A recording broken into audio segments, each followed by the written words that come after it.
오늘은 예수님께서 말씀하신 닫힌 문과 열린 문에 대해서 함께 말씀을 나누도록 하겠습니다. 누가복음 13장 7번째 시간이고요. 말씀을 나누기 전에 질문을 잠깐 드리도록 하겠습니다. 성소 제도는 5가지 핵심 요소로 이루어졌다라고 말씀을 드렸고요. 그리스도의 생애와 사역을 예표하는 표상적인 예언입니다. 그렇기 때문에 성소 제도는 십자가상에서 끝나지 않아요.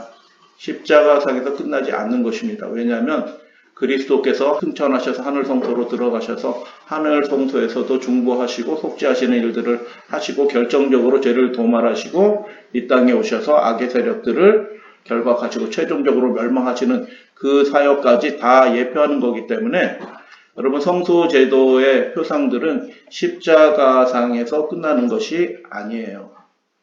맞죠? 그래서 예전에는 성막으로 제사를 드렸다가 그 이후 솔로몬이 성전을 지은 다음에 굉장히 아름답고 규모 있게 지었죠. 식양에 따라 지으라고 말씀하셨기 때문에 이것조차도 규모는 굉장히 커졌지만 최초에 모세에게 말씀하신 대로 그 식양에 따라 성소와 그 각종 제도들이 준비되고 제사가 그렇게 드려진 것을 보게 됩니다. 자, 질문을 드려요. 성소의 첫 번째 칸을 성소라고 얘기하고요. 성소의 두 번째 칸, 빨간 부분으로 되어 있는 이 부분을 지성소라고 얘기합니다. 근데 대제사장이 성소를 지나서 둘째 칸, 지성소로 들어갑니다. 언제 들어가죠? 속죄일에 들어갑니다. 유대력 7월 10일. 질문을 드립니다. 대제사장은 지성소 안으로 그 속죄일에 7월 10일에 몇 번이나 들어갈까요? 정답은 4번입니다. 속죄일에 4번 지성소로 들어갑니다. 그래서 향을 피우기 위해서 향단에 피우는 것이 아니라 지성소 안에 있는 바위가 있어요. 셰티아라고 하는 그 바위 위에 부삽과 향을 올려놓고 향을 피우는 것이죠. 계시록에 이 환상이 나와요. 성소 안에 연기가 가득 차더라라는 그 계시록에 그 얘기가 나옵니다. 두 번째는 황소의 피, 그 다음에 모든 백성들을 위한 속죄의 피, 염소의 피를 가지고 동일한 방법으로 들어가서 뿌립니다. 그래서 마지막에는 목욕하고 세마포스를 입고 다시 손발을 닦고 요약하면 지성소 안으로 대제사장이 4차례 들어갑니다. 하나님이 그렇게 하라고 명령하신 거예요. 예수님께서 예루살렘으로 여행하셨다라는 말씀이 13장 22절 말씀이에요. 각 성과 각 마을로 다니사 가르치시며 제일 중요한 활동이라고 말씀드렸죠. 예루살렘으로 여행하시더니 예루살렘으로 올라가셔서 이제 온전한 속죄의 희생이 되어주시기 위하여 사람들에게 죄인들에게 잡히사 능욕당하시고 십자가에 달려 돌아가실 거예요. 그래서 이제 마지막 여행으로 올라가시는 것입니다. 근데 예수님이 여러 차례 구원과 하나님의 나라에 대해서 말씀하시는 것을 듣고 한 사람이 주여 구원 받은 자가 적습니까? 라고 물어봤다라고 말씀드렸죠. 물어보았고 예수님이 그때 좁은 문으로 들어가기를 힘쓰라라고 그렇게 말씀하셨어요. 힘쓰라라는 말은 무슨 뜻이냐면 그 당시 로마 격투가 글라디에이터라고 얘기하죠. 검투사들이 상대방을 이겨내기 위해서 훈련하고 전심으로 온 힘을 다하여 싸우죠. 자기가 지면 죽는 거기 때문에 이기기 위해서 전심을 다해서 싸우는 거예요. 그래서 좁은 문으로 들어가기를 힘쓰라라는 말을 할 때 이게 힘쓰라라는 게 그냥 힘을 들어서 무거운 거 뭐 들듯이 힘쓰라라는 것이 아니라 싸우듯이 그 검투사들이 싸우듯이 생과 사가 걸려있는 것처럼 싸우듯이 그렇게 힘을 쓰라라고 그렇게 말씀하시고 오늘 본문이에요. 13장 25절 집주인이 일어나 좁은 문으로 들어가라 라고 말씀하시고 그 다음에 말씀이 뭐예요? 집주인이 문을 한번 닫은 후에 너희가 밖에 서서 문을 두드리며 주여 열어주소서 라고 하면 그가 대답하여 이르되 나는 너희가 어디에서 온 자인지 알지 못하노라 라고 하리니 라고 그렇게 말씀하셨어요. 그래서 이 말씀을 살펴보면 그 사람들이 하나님을 모르는 사람들이 아니에요. 주여 라고 얘기하고요.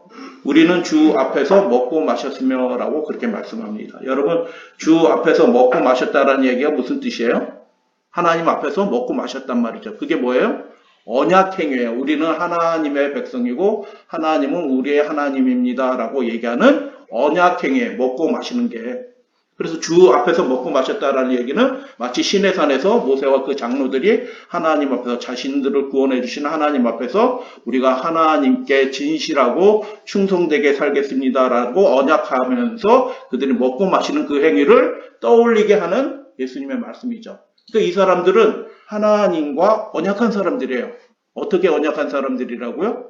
하나님 말씀대로 하나님의 뜻대로 진실하게 충성되게 살겠습니다라고 그렇게 말하던 사람인데, 그 사람들이 지금 문 안에 있어요? 문 밖에 있어요?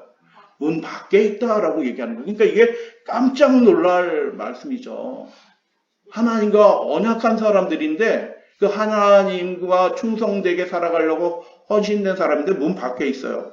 그리고 그 집주인이 하나님이신 분이시죠. 집주인이 뭐라고 말해요? 나는 네가 누구인지 알지 못하노라 라고 얘기하고, 다시 호소하니까 그 대답이 다시 무엇이에요? 내가 어디서 왔는지 내가 도무지 알지 못한다 라고 그렇게 집주인이 말하면서 뒷부분 말씀, 행악하는 모든 자들아 나를 떠나가라 라고 그렇게 말씀하리라 라고 그렇게 말씀하신 것이죠.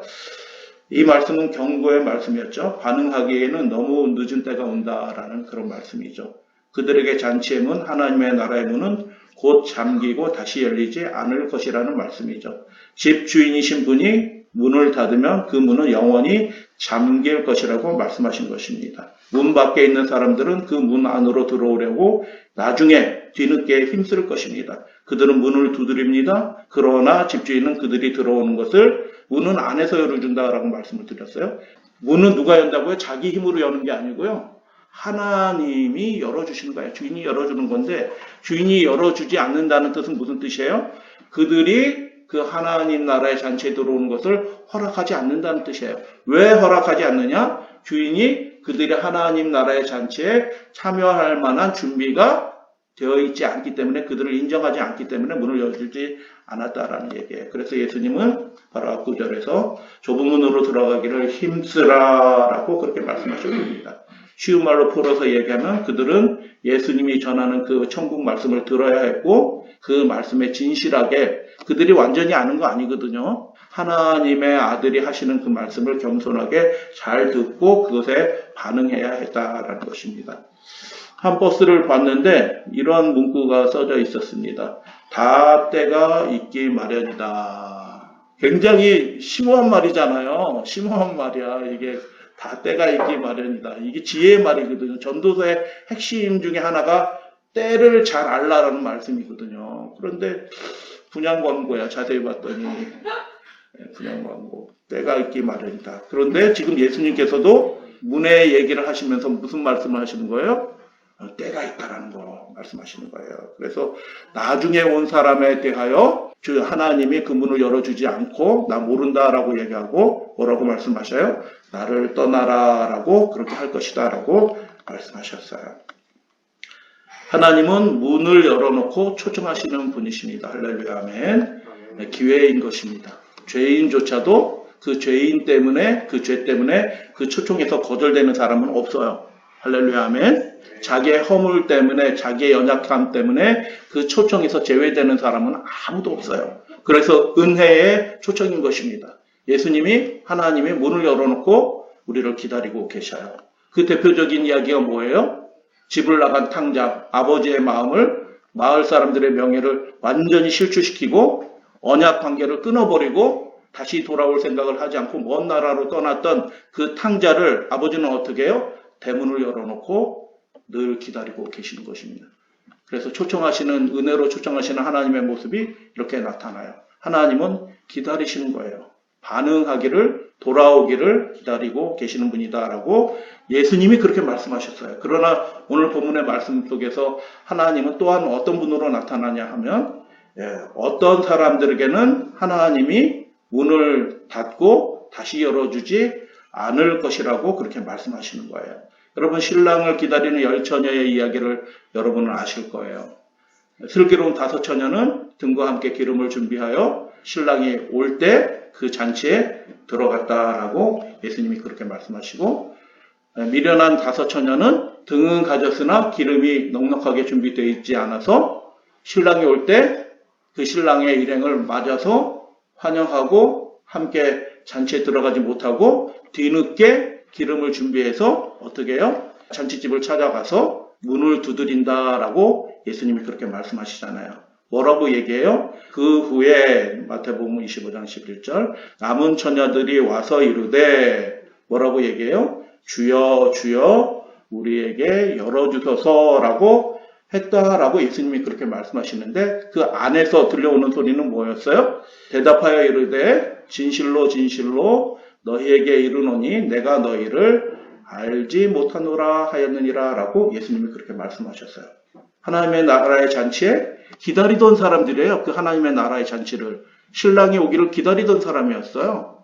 근데 그 중에 어떤 사람들은 그 잔치에 들어가지 못하고 뒤늦게 들어가려고 와서 문을 두드리면서 큰 소리로 부르고 호소하는데, 안에서 들려온 소리는 뭐였어요? 내가 너희를 알지 못하노라 라는 소리가 들려왔다라는 것입니다. 여러분, 마태복음 25장의 신랑을 기다리는 열처녀의 비유와 지금 누가복음 13장에 좁은 문으로 들어가기를 힘쓰라 라는 말씀과 함께 그 문이 닫히면 주인이 다시 열어주지 않는다라는 그 말씀을 여러분 비교해서 한번 생각해 보시게 되길 바랍니다. 마태복음 25장 그 열처녀에 비해서 주여 주여 우리에게 열어주소서라고 하리라. 그러나 주인은 내가 너희를 알지 못하노라라고 그렇게 말할 것이다 라고 말씀하셨습니다. 좁은 문으로 들어가기를 힘쓰라 라는 말씀과 함께 주어진 말씀이 뭐였어요? 주여 열어주소서라고 하리라 라고 하였으나 그 안에서 주인은 뭐라고 말한다고요? 나는 너희가 어디서 왔는지 알지 못하노라 하리라 라고 그렇게 말씀하셨어요. 하나님 나라의 잔치를 간절히 기다리고 준비하던 자들 중에서 하나님 나라에 관심 없는 사람들이 아니에요. 하나님 나라와 그분의 나라의 잔치에 들어가기를 준비하면서 기다리던 사람들 중에 어떤 사람들이 들어가지 못할 것이다 라는 것입니다. 그래서 예수님의 간절한 음성이 요한복음 7장을 보면 명절 끝날, 명절이라는 말은 쉽게 얘기하면 잔칫날이에요. 하나님이 정하신 잔칫날, 절기날이죠. 곧 큰 날에 예수께서 서서 외쳐 가라사대 누구든지 목마르거든 내게로 와서 마시라 하라고 큰 소리로, 사람들이 굉장히 많이 몰려있거든요. 초막절이기 때문에 사람들이 잔뜩 몰려있는데, 전 세계에서 온 사람들이 몰려있는데 예수님이 그 많은 사람들의 웅성거리는 소리를 뚫고 큰 목소리로 예수님께서 뭐라고 말씀하셨냐면 누구든지 목마르거든 내게로 와서 마시자, 내가 주리라 라고 그렇게 말씀하셔요. 잔치에 초청하는 음성인 것입니다. 한쪽 문은 닫히고 그러나 다른 문이 열리던 시대였습니다.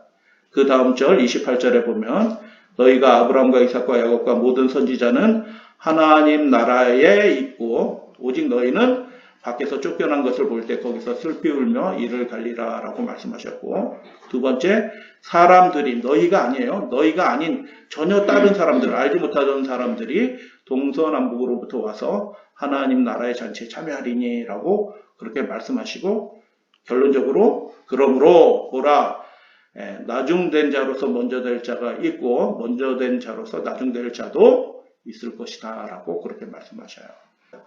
슬피 울며 이를 갈리라 라는 말씀은 누구에게 해당되는 말씀이에요? 복음을 먼저 받아들인 유대인, 하나님의 말씀을 잘 안다라고 얘기하고 기다리던 유대인들이죠. 사람들, 동서남북에서 와서 하나님 나라의 잔치에 참여할 사람들은 어떤 사람들이에요? 이방인들이죠. 그들이 어떻게 하나님의 나라의 잔치에 참여해? 안 되지? 라고 생각했던, 전혀 생각지도 못했던 사람들이 하나님의 나라의 잔치에 참여할 것이다 라고 예수님이 계속 말씀하시는 거예요. 그래서 믿음이 무엇이냐 라는 것을 우리가 다시 한번 생각해 보게 됩니다. 믿음이 신학적인 지식이 아니라 믿음은 하나님의 그 은혜의 초청에 어떻게 하는 것이라고요? 반응하는 것이에요. 하나님 나 같은 사람도 불러주셔서 감사해요. 저를 기다려주셨군요. 감사해요. 하고 그분의 부르심과 초청에 감사로 은혜로 반응하는 것이 믿음이다. 여러분 지금 시작할 때 질문을 드렸죠. 성소 제도를 만든 것은 누가 만드셨다고요? 하나님이 제정하셨잖아요. 그 제사에 관한 것도 하나님이 다 제정하셨는데 아침 제사는 몇 시에 드려요? 오전 9시에 드려요. 3시에. 그리고 저녁 제사, 마치는 제사는 몇 시에 드려요? 오후 3시에 드려요. 그러면 제사장이 아침 제사도 제사장이 드리는 거고 저녁 제사도 제사장이 드리는 거예요. 죄인이 드리는 게 아닌 것입니다. 그러면 아침 제사부터 저녁 제사 사이에 몇 시간이 있어요? 성소로 들어갈 수 있는 시간이 6시간이 있어요. 그 6시간 동안에 개인의 재물, 그게 번제이든지 소제이든지 화목제물이든지 속죄제이든지 속건제이든지 하나님 앞에 나아가고자 하는 사람들은 준비하는 재물을 가지고 헌물을 가지고 하나님 앞에 나아갈 시간이 언제부터 언제예요? 오전 9시부터 오후 3시까지. 오후 3시 이후에는 들어갈 수 있어요? 없어요? 속죄 제사가 맞춰졌기 때문에 그 이후로는 들어갈 수 없어요. 들어가려고 하면 언제 들어가야 되는 거예요? 오후 3시가 되기 전에 들어가야 되는 것입니다. 그래서 이 레위기의 5 제사를 간략하게 정리하면 번제, 소제, 화목제는 특별한 표현이 있어요. 여호와께 향기로운 냄새다라는 표현이 있어요. 또 다른 식으로 구분하면 소제, 화목제는 하나님 앞에서 감사합니다라고 얘기하는 거예요. 여러분 교회 와서 뭐라고 기도하셔요? 교회 제일 먼저 오면 뭐부터 하셔야 돼요? 눈 감고 기도부터 하셔야 될 줄 믿어요. 뭐라고 기도하면 좋을까요? 2가지만 딱 하면 돼요. 하나님 감사합니다 라고 하면서 감사할 거 생각나면 좀 길게 하시고 안 그러면 그냥 하나님 감사해요 라고 한 다음에 그 다음에 2번째 기도 제목은 뭐예요? 번제, 속죄제, 속건제는 뭐 하는 것이냐면 하나님 죄송해요 라고 하는 게 우리의 기도인 것입니다. 우리의 반응이 뭐예요? 아침 제사, 저녁 제사는 예수 그리스도의 완전한 속죄의 희생을 나타내는 제사예요. 제사장에 의해서 준비된 예물을 제사장 자신이 드리는 거예요. 그것에 대한 반응으로서 그 사이에 백성들이 와서 드리는 레위기의 5 제사가 있는데 그 제사의 핵심적인 내용이 뭐라고요? 하나님 감사해요 라고 하는 거예요. 그리고 하나는 또 뭐예요? 하나님 죄송해요 라고 하는 것입니다. 우리 신앙의 반응이 이 2가지예요. 하나님 감사해요 라고 하는 것과 하나님 죄송해요 라고 하는 것이 그게 믿음의 반응이에요. 여러분 그렇게 하시게 되길 바랍니다. 기도도 복잡한 게 아니에요. 하나님 감사해요. 그리고 또 하나의 중요한 축이 뭐예요? 하나님 죄송해요. 하나님 저에게 이렇게 놀라운 것을 베풀어 주셨는데 제가 아직도 이러고 있어요. 하나님 죄송해요 라고 하는 것이 그게 제사예요. 제사. 성소의 문이 열린 동안 이렇게 반응하는 것이 믿음의 제사다라는 것입니다. 제사장이 아직 성소에서 봉사하는 동안에, 다시 말해 성소의 문이 열려 있는 동안에 누구든지 그 사람이 죄인이든지 위대한 믿음의 사람이든지 상관없이 누구든지 하나님 앞에 나아가서 믿음의 반응으로 하나님 앞에 제사를 드릴 수 있었어요. 그래서 여러분 우리가 살다 보면 허물이 생겨요. 잘못한 일들이 생기잖아요. 다시 정직함을 회복하고 관계를 회복하면서 하나님 앞에 나와서 제물을 드리는 거죠. 제물을 언제부터 언제까지에 드릴 수 있어요? 아무 때나 드릴 수 있는 것이 아니고 성전 문이 열려있는 동안 드릴 수 있다라는 것입니다. 은혜로 반응할 시기가 때가 있다라는 그런 말씀이죠. 그래서 질문을 다시 한번 드립니다. 성소에 관련해서 질문을 드립니다. 속죄일에 대제사장은 지성소 안으로 4번 들어간다라고 말씀을 드려요. 왜? 무엇을 위해서 그렇게 들어가는 거예요? 하나님의 말씀은 이렇게 이야기합니다. 레위기 16장 30절 이날에 너희를 위하여 속죄하여 너희로 정결케 하리니 너희의 어떤 죄요? 모든 죄에서 너희가 여호와 앞에서 정결하리라. 아멘. 믿으시게 되길 바랍니다. 누구의 재물 때문에 이렇게 되는 거예요? 속죄일에는 백성이 아무것도 가지고 들어가는 게 없어요. 속죄일에 모든 제사는 완전히 제사장이 다 드리는 제사밖에 없어요. 속죄일은 개인의 희생이 없어요. 그래서 여러분 우리의 죄로부터 우리의 삶이 정결케 되는데 어떻게 정결케 된대요? 모든 죄에서 정결하게 된대요. 할렐루야 아멘. 그분의 완전한 속죄의 희생을 의지하여 그의 백성들이 완전히 의롭게 된다라고 그렇게 말씀해 주시는 거예요. 하나님의 은혜의 초청인 것입니다. 잔치의 초청인 것입니다. 에스겔 37장 내가 그들을 그 범죄한 모든 처소에서 구원하여 정결하게 한즉 그들은 내 백성이 되고 나는 그들의 하나님이 되리라 라고 그렇게 말씀하신 그 하나님의 간절한 소원이 이루어지는 때가 언제예요? 속죄일인 것입니다. 근데 그 속죄일 제사조차도 어떻게 해야 돼요? 제사장이 들어갈 때 백성들은 밖에서 그 제물이 드려지는 모습을 생각하면서 피를 뿌리는 모습을 생각하면서 믿음으로 하나님께 속죄를 위해서 함께 제사장과 연합하여 기도하는 날이 속죄인 것입니다. 모든 죄를 다 속죄하고 도말하기 위해서 들어간 것입니다. 은혜의 초청의 문이 열려있는 동안 백성들은 어떻게 해야 돼요? 이 시기에 금식하면서 성전을 향하여 성전에 모이는 때죠. 성전에 모이는 그 사람들이 그 지성소를 향하여 무릎을 꿇고 향하여 엎드려 기도하고 하는 일들을 했던 것입니다. 하나님이 작정하실 때는 예수님이 열린 문과 닫힌 문의 이야기를 하면서 잔치 얘기를 하시는 것입니다. 하나님이 작정하실 때는 사람의 형편 때문에 연기되지 않습니다. 바로 누가복음 13장 뒤에 14장 얘기가 나오는데 큰 잔치의 비유가 나옵니다. 큰 잔치의 비유에서처럼 잔치를 시작할 때가 되었는데 초청한 사람이 오지 않았어요. 사람이 있어야지 잔치를 하잖아요. 초청한 사람들이 오지 않아서 잔치를 연기해야 되겠네? 하지 않아요. 주인은. 잔치는 연기되지 않습니다. 그 대신 어떤 일이 벌어졌어요? 먼저 초청받은 사람들은 내 잔치를 맛보지 못하리라, 들어오지 못하리라 라고 그렇게 말씀하시는 거예요. 그래서 먼저 초청을 받은 사람의 그 자리를 길과 산울가에 있던 사람들, 초청받을 자격이 없었던 사람들이에요. 길과 산울가에 있었던 초청받을 자격이 없었던 가난한 자격이 없는 그 사람들로 채워지고 잔치는 정한 때에 시작이 되는 것입니다. 하나님 나라의 잔치는 연기되지 않는다는 뜻이에요. 문이 열려있는 동안, 초청이 이루어지는 동안 그 사람들은 그 은혜의 부르심에 예수 그리스도의 희생을 통해서 이루어지는 그 하나님 나라의 잔치의 초청에 참여하도록 부름을 받은 것입니다. 그래서 다시 한번 본문의 말씀, 너희가 아브라함과 이삭과 야곱과 모든 선지자는 하나님 나라에 있고 그러나 오직 너희는 밖에 쫓겨난 것을 보게 될 것이다 라고 그렇게 말씀하는 것입니다. 먼저 초청받은 사람들은 그 잔치에 참여하는 것이 합당치 않기 때문에 잔치를 맛보지 못하리라 라고 주인이 그렇게 이야기하고 그 대신 잔치에 참여하는 사람들, 길과 산울가에 있었던 사람들, 거지들이거든요. 불황인들이거든요. 병자들이거든요. 이런 사람들이 어떻게 해요? 사람들이 동서남북으로부터 와서 하나님의 나라의 잔치에 참여할 것이다 라고 예수님이 그렇게 말씀하셔요. 이 말씀은 무슨 뜻이에요? 문이 열려요. 한쪽 문이 열리면서 동시에 어떤 일이 벌어져요? 한쪽 문은 닫히고 있는 거예요.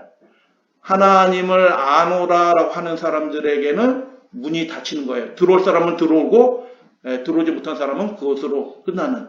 먼저 그 일이 벌어지면서 동시에 다른 사람들을 향하여 하나님의 복음을 모르는 사람들을 향하여 문이 열리는 그런 시기였다라고 예수님이 그렇게 말씀하셨어요.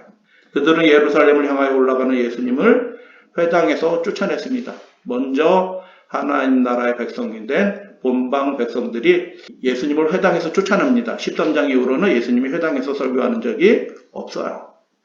그뿐 아니라 미국에 예수님을 십자가에 못 박기 위하여 내어줄 것이었습니다. 그리함으로 내 백성을 위하여 정한 기간 그 70일의 그 마지막 70번째 일에 있을 것이라 예언된 다니엘서 9장 24절 첫 번째 육중 예언의 첫 번째 예언의 성취 허물이 그치고 라는 예언을 그들이 예수님을 대적하고 하나님의 나라를 대적함으로 하나님의 나라의 백성이 언약의 백성이라고 자처하는 사람이 그 허물이 그침으로 그들에게 문이 닫히고 새로운 문이 열릴 것이다 라고 예언된 다니엘서 9장 24절에 예언된 그 일이 성취되고 있다라고 예수님이 경고하신 것입니다. 그들 자신은 당연히 구원받을 것이라고 확신했습니다. 잘못된 신학이었다라고 지난 시간에 말씀을 드렸죠. 그러므로 그들이 반응하지 않으므로 그들이 나쁜 사람이기 때문에 밖에 있는 것이 아니라 그 은혜의 초청에 반응하지 않았기 때문에 결과적으로 부르심에 반응하지 않았기 때문에 결과적으로 문 밖에 있게 될 것이고 나중에 열어달라고 해도 문이 열리지 않았다라고 얘기하는 것입니다. 이 사건을 예언과 관련하여 잠깐 보여만 드리고 그냥 넘어가겠습니다. 하나님이 지정하신 성소 제도에 따르면 제사장이 성소에 들어가서 봉사할 때가 있고, 그게 예수님이 부활하여 승천하여 하늘 성소에 들어갈 것이 다니엘서 9장 24절의 6번째 예언, 지극히 거룩한 곳이 기름 부음을 받으리라 라는 그 예언의 말씀이다 라고 말씀을 드렸고, 지성소에 들어가셔서 봉사할 때가 있다라고 말씀하셨고, 계시록 11장 19절 증거장막 성전이 열리면서 그 안에 언약궤가 보였다라고 말씀하십니다. 그리고 70일의 예언이 하늘 성소 봉사에 관련된 예언이다라고 정말 말씀을 드렸어요. 굉장히 중요한 예언인 것입니다. 그리고 하늘 지성소 봉사에 관한 예언이 2300주에 관한 예언이다라고 말씀을 드렸고, 70일의 마지막 일회가 27년에서 34년에 시작이 된다라는 것을 우리가 다니엘서 당연한 예언의 말씀에 따라 안에 보면 그렇게 나옵니다. 2300주야는 1844년. 그래서 AD 31년에 그 마지막 일의 절반에 제사와 예물을 금지하시고 하늘 성소로 들어가셔서 제사를 드리시면서 이 땅에는 그분과 연합한 하나님의 나라의 잔치를 시작할 이 땅의 교회, 초기 교회가 생겨나고, 1844년 예수님이 지성소로 들어가서 봉사하실 때는 천국 잔치를 이제 완성할 이 땅의 남은 교회, 마지막 교회가 이 땅에 탄생하는 것을 보게 됩니다. 그래서 다니엘서 9장에 내 백성과 내 거룩한 성을 위하여 이른 이래로 기한을 정하였다라고 하나님이 말씀하셨어요. 그 이른 이래 중에서 마지막 70번째 이래에 예수님께서 오셔서 어떻게 해요? 실제로 그 마지막 그 하나님 나라의 잔치를 시작하는 그 마지막 희생을 드리는 것입니다. 그래서 그 예언된 때가 된 것을 예수님께서는 아시고 그들을 은혜로 초청하고 부르신 것입니다. 하나님의 원래의 뜻은 유대 나라를 회복하고 그들이 AD 34년 70일의 끝에 70번째 일회가 시작할 때 예수님과 함께 하나님의 나라를 시작하는 것을 원하셨어요. 그런데 실제로는 어떻게 됐어요? 그들이 반응하지 않으므로 아주 소수의, 아주 적은 수의 유대인들만 그 나라에 참여하게 된 것입니다. 결과적으로. 그래서 이제 말씀을 정리하면서 예수님은 그래서 오늘 말씀 닫힌 문, 열린 문 이야기를 통하여 하나님 나라의 잔치에 참여하라고 예수님은 문을 두드리고 있어요. 여러분 동화 좋아하시나요? 백설공주가 그 할머니로 분장한 그 왕비가 독사가를 가지고 들어왔을 때 백설공주가 문을 안 열어줬으면 얼마나 좋았을 뻔했어요. 근데 너무 외로워가지고 그 문을 열어줬어. 사람이 그리워서. 그래서 사과를 먹고 험한 꼴 당하잖아요. 돼지 삼형제가 늑대가 왔을 때 문을 열어달라고 할 때 문을 열어주면 돼요? 안 돼요? 안 되죠. 근데 지금 동화책의 얘기가 아니고 이것은 생명과 사망을 가르는 천국의 잔치에 참여하는 하나님의 초청, 은혜의 초청의 부르심이 이미 시작이 된 그때 예수님이 닫힌 문 얘기를 하시는 거죠. 마지막 때에도 예수님께서 동일한 말씀을 다시 한번 주셔요. 라오디게아의 교회에 보내는 검문이죠. 내가 문을 두드리노니 누구든지 내 음성을 듣고 문을 열면 누구든지예요. 반응하면 그 반응이 뭐예요? 두 가지. 하나님 감사해요. 나를 찾아내셨군요. 하나님 죄송해요. 제가 아직도 이래요. 라고 하면 내가 그로 더불어 먹게 될 것이다. 들어가서 먹게 될 것이다. 라고 언약의 잔치를 하게 될 것이다. 라고 예수님 그렇게 말씀하시는 그때가 이미 시작이 되었습니다.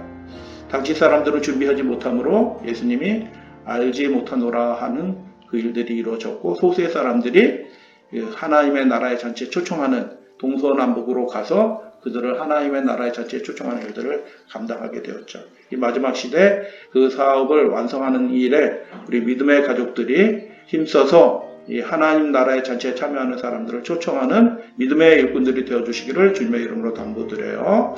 좁은 문으로 들어가기를 힘쓰라라고 그렇게 말씀하셨어요. 그리고 집주인이 일어나 문을 한번 닫은 후에는 문이 다시 열리지 않는다.